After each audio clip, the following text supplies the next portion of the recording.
ارشاد فرمایا کہ اب بھی مسلمان خواہ کتنا ہی گناہگار کیوں نہ ہو، لیکن الحمدللہ حضور صلی اللہ علیہ وسلم کی محبت کا سمندر ان کے سینے میں جوش مار رہا ہوتا ہے۔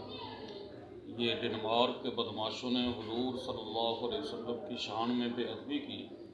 ایک ایک مسلمان کا بچہ، اس کا سینہ حضور صلی اللہ علیہ وسلم کی محبت سے لبریز تھا، بلکہ مسلمانوں کی محبت کا اندازہ لگانا ہو تو اس موقع پر لگتا ہے اللہ نے یہ جذبہ رکھا ہے، قیامت کی صبح تک یہ جذبہ رہے گا انشاءاللہ۔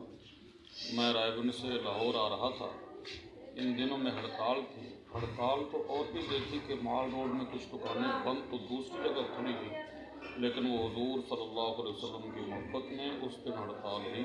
میں رائے گنج سے آ رہا تھا، ٹھوکر نیاز بیگ سے کلبرگی تک ایک ریڑھی بھی کھڑی ہوئی نہیں تھی۔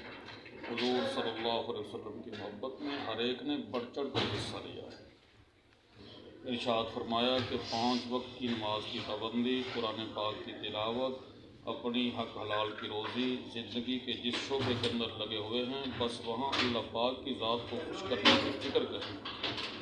کاروبار میں ہوں، کھیتی باڑی میں ہوں، دفتر میں ہوں، اللہ نے اپنے رحمت کے بہانے اور خوشی کے بہانے ہر جگہ پھیلا رکھے ہیں۔ ایک بزرگ کا مقولہ سنا دوں: طریق الوصول الی اللہ بعدد قدر انفاس الخلائق، کہ اللہ پاک کی ذات تک پہنچنے کے کتنے راستے ہیں؟ فرمایا کہ اللہ پاک کی ذات تک پہنچنے کے اتنے ہی راستے ہیں جتنے مخلوق کے سانس ہیں۔ اللہ نے ہر سانس میں اپنی خوشی کا بہانہ پھیلا رکھا ہے۔ ارشاد فرمایا کہ حضرت امام ابو حنیفہ رحمہ اللہ کو وضو میں گناہ جھڑتے ہوئے نظر آتے تھے۔ حاسدین ہر زمانے میں ہوتے ہیں۔ وہ کہنے لگے کہ امام صاحب شاید اپنی طرف سے باتیں کرتے ہیں۔ انہوں نے کہا کہ ہم آپ کا امتحان لیں گے۔ حضرت امام صاحب رحمہ اللہ نے فرمایا کہ لے لو۔ مسجد میں امتحان لینے کا وقت مقرر کیا گیا تو حضرت امام صاحب پہنچ گئے۔ جیسے ہی پہنچے تو ایک آدمی غسل کر رہا تھا تو وہ پانی نالے میں بہہ رہا تھا تو حضرت امام صاحب رحمہ اللہ نالی پر بیٹھ گئے۔ فرمایا کہ مجھے اس پانی کے اندر والدہ کی نافرمانی کے گناہ جھڑتے ہوئے نظر آتے ہیں۔ تو لوگ حیران رہ گئے۔ فرمایا کہ دیکھو میں ابھی تک ملا بھی نہیں ہوں، اب جب نکلے گا تو خود پوچھ لینا۔ تو وہ غسل کر کے باہر آیا تو لوگوں نے پوچھا کہ آپ کیا کر کے آئے تھے؟ تو اس نے کہا کہ گھر والدہ صاحبہ سے جھگڑا ہوا تھا، طبیعت میں تیزی آ گئی تو میں نے سوچا کہ غصہ تو حرام ہے، چلو مسجد کے غسل خانہ میں غسل کر کے آ جائیں تاکہ میری طبیعت ٹھنڈی ہو جائے۔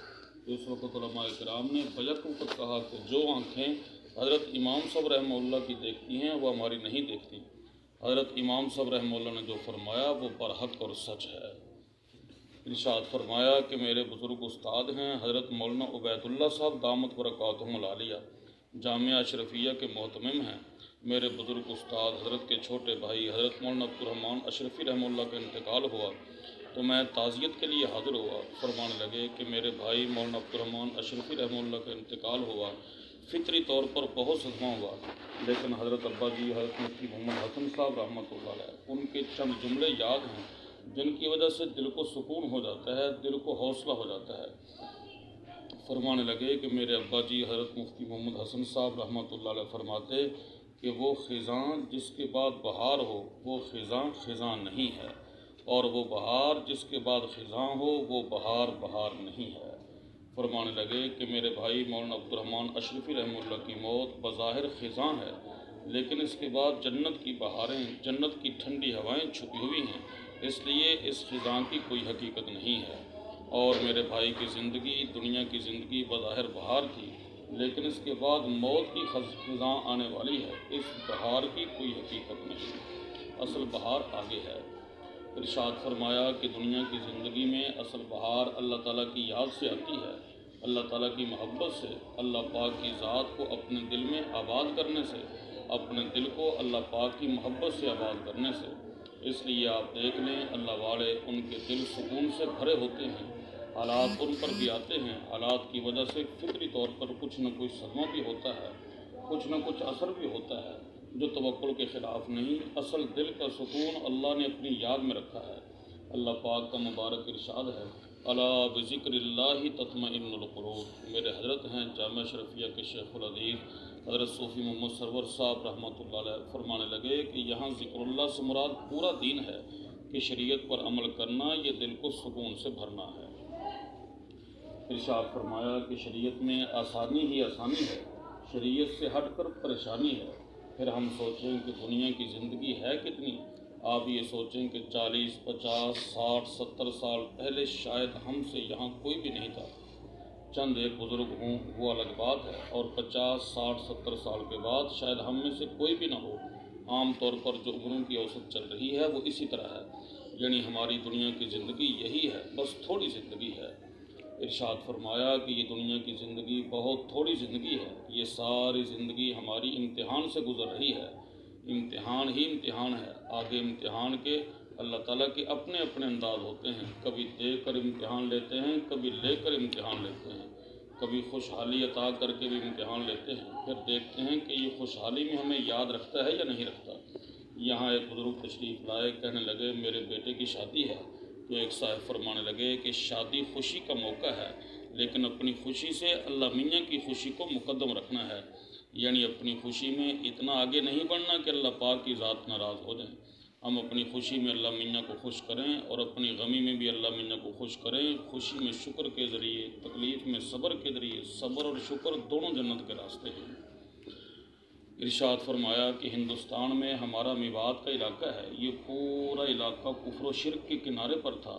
ایک اللہ والے کی درد اور فکر تڑپ کی برکت سے اللہ تعالیٰ نے اس علاقہ کی کایا پلٹ دی۔ حضرت جی مولانا محمد الیاس صاحب رحمۃ اللہ علیہ، اللہ پاک ان کی قبر کو نور سے منور فرمائے، ہندوستان میں ہمارے گھر تشریف لائے۔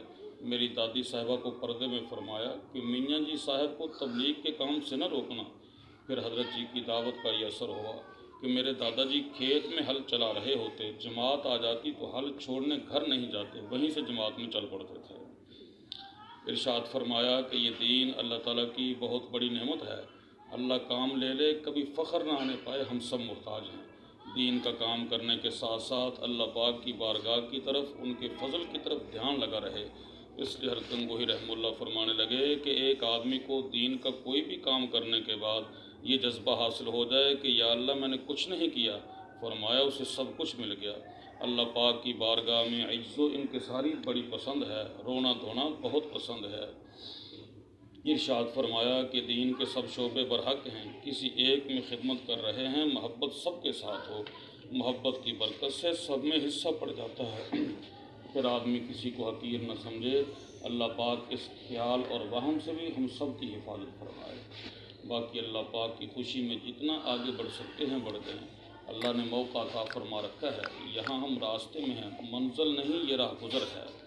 ارشاد فرمایا کہ حضرت والد صاحب رحمہ اللہ قرآن پاک کے بڑے پکے حافظ تھے، میں نے پوری زندگی سوائے ایک مرتبہ کے ان کو نادرہ قرآن پڑھتے نہیں دیکھا، ہمیشہ زبانی پڑھتے تھے۔ فجر کی اذان سے تقریباً 1 گھنٹہ پہلے کھڑے ہو جاتے، تہجد پڑھتے، قرآن پاک کی تلاوت کرتے، پوری زندگی ان کی پڑھنے میں گزری۔ ان کو میں نے دیکھا کبھی بھی دینی کتابوں کو لٹکا کر نہیں چلتے تھے، ہمیشہ سینے کے ساتھ لگا کر رکھتے تھے۔ ارشاد فرمایا کہ کتابوں کا ادب و احترام کریں، اپنے بزرگوں کا ادب و احترام کریں، اپنے اساتذہ کا ادب و احترام کریں، گھر میں جائیں اپنے والدین کی خدمت کریں، ان کی دعائیں لینے کی کوشش کریں۔ ادب کی برکت سے، خدمت کی برکت سے، دعا کی برکت سے علم قطرہ بھی ہوگا، اللہ اسے سمندر کر دیں گے، برکتوں سے بھر دیں گے۔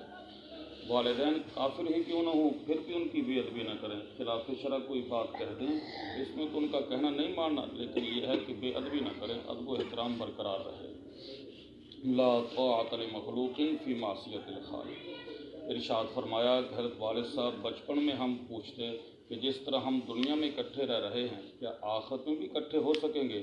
تو حضرت والد صاحب قرآن کی آیت پڑھ کر سناتے، والذین آمنوا واتبعتہم ذریتہم بایمان الحقنا بہم ذریتہم، کہ وہ لوگ جو ایمان لائے ان کی اولاد نے ایمان کے ساتھ اپنے والدین کی پیروی کی، ان کے نقش قدم پر چلے، ایمان کی برکت سے آخرت کی خوشیوں میں ہم سب کو ملا دیں گے، اکٹھا کر دیں گے۔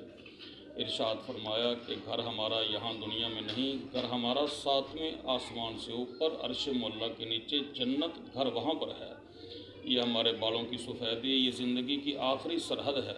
سب نے جانا ہے، پہلے زمانے میں بادشاہ ہوتے تھے، وہ بھی اپنی آخرت کو یاد کرنے کے لیے کچھ نہ کچھ اس کے لیے انتظام کرتے تھے۔ ایک بادشاہ تھے، وہ جب اپنے محل میں تشریف لاتے، اپنی کرسی پر بیٹھتے، تخت پر بیٹھتے، ایک چوکیدار مقرر کر رکھا تھا کہ جب میں تخت پر آ کر بیٹھوں آپ نے یہ آیت پڑھ کر سنانی ہے، کل نفس ذائقۃ الموت، کہ ہر نفس نے موت کا ذائقہ چکھنا ہے۔ آخر کا جو دھیان ہے یہ بھی آدمی کو سیدھے راستے پہ رکھتا ہے۔ ارشاد فرمایا کہ اپنی حق حلال کی روزی سے چاہے کوٹھی بنا لیں، بنگلہ بنا لیں، مکان بنا لیں، کوئی جھونپڑی بنا لیں، یہ سب گزارے کی جگہ ہے۔ یہاں پر کوئی بادشاہ ہو وہ بھی مسافر ہے، کوئی فقیر ہو وہ بھی مسافر ہے، وزیر ہو وہ بھی مسافر ہے، سب مسافر ہیں۔ ارشاد فرمایا کہ میں مسجد نبوی شریف میں قرآن پاک کی تلاوت کر رہا تھا، اس آیت پر گزرا حتی اذا جاؤہا شہد علیہم سمعہم وابصارہم وجلودہم بما کانوا یعملون، یہ کان، آنکھیں اور چمڑے بول اٹھیں گے ہم سے کیا کروایا گیا تھا۔ یہ اللہ تعالیٰ کی دی ہوئی ہمارے پاس امانت ہے، امانت کو ان کی خوشی میں استعمال کرنا ہے۔ ارشاد فرمایا کہ میں سعودی عرب ریاض شہر میں تھا، وہاں ایک قبرستان کے قریب گزر رہا تھا، مجھے گاڑی چلانے والے بھائی ڈاکٹر محمد عاطف کہنے لگے کہ شاہ فہد مرحوم اس قبرستان میں دفن ہیں۔ میں حیران ہوا کہ ملک کا بادشاہ قبر میں گئے ہیں، کون سا شاہی محل ساتھ لے کر گئے ہیں؟ اگر گئے ہیں تو اپنا ایمان ساتھ لے کر گئے ہیں، اللہ میاں کو خوش کرنے والے نیک اعمال وہ ساتھ لے کر گئے ہیں، حاجیوں کی خدمت کی وہ ساتھ لے کر گئے ہیں۔ ارشاد فرمایا کہ ایک آدمی آیا، کہنے لگا میرا بیٹا فوت ہو گیا ہے۔ ان کی خدمت میں عرض کیا گیا کہ بچے یہ ہمارے پاس اللہ کی دی ہوئی امانت ہیں، اللہ نے دیے ہیں، اگر مالک اپنی امانت کو واپس لے لے تو اس سے زیادہ پریشان نہیں ہونا کہ بالکل صبر ہی نہ آئے۔ اللہ تعالیٰ آزماتے ہیں، دے کر بھی آزماتے ہیں اور لے کر بھی آزماتے ہیں۔ ارشاد فرمایا کہ بعض دفعہ نکاح ہوتا ہے تو گھر والی کی اولاد نہیں ہوتی، گھر والے تانے دیتے ہیں، یہ بڑی غلط بات ہے۔ اولاد تو اللہ تعالیٰ کے قبضۂ قدرت میں ہے، اس میں کیا تانا دینا ہے؟ دیکھو کسی بچی کو ہم بسائیں گے، آخر ہمارے گھروں میں بھی تو بیٹیاں موجود ہیں، اللہ تعالیٰ ان کے ساتھ یہی معاملہ کریں گے۔ کسی کی بیٹی کو ہم دکھ پہنچائیں گے، اللہ نہ کرے بعض دفعہ مکافات کے عمل اپنا گھر بھی خطرے میں پڑ جاتا ہے۔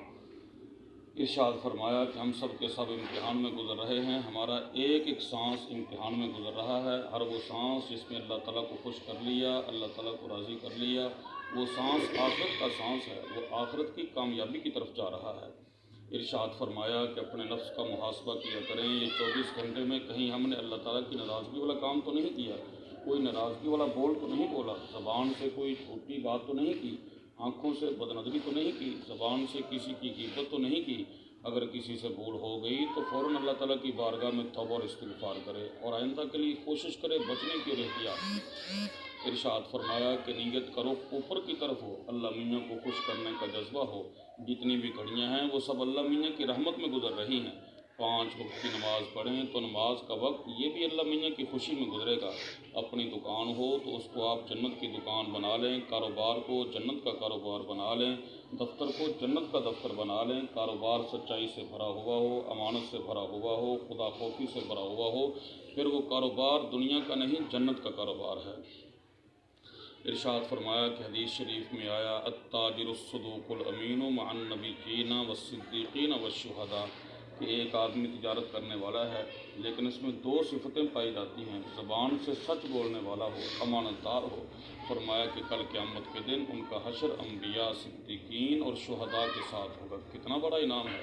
ہم سمجھتے ہیں کہ کاروبار کرنا دنیا ہے، کاروبار کرنا دنیا نہیں، کاروبار میں رب کو بھول جانا یہ دنیا ہے۔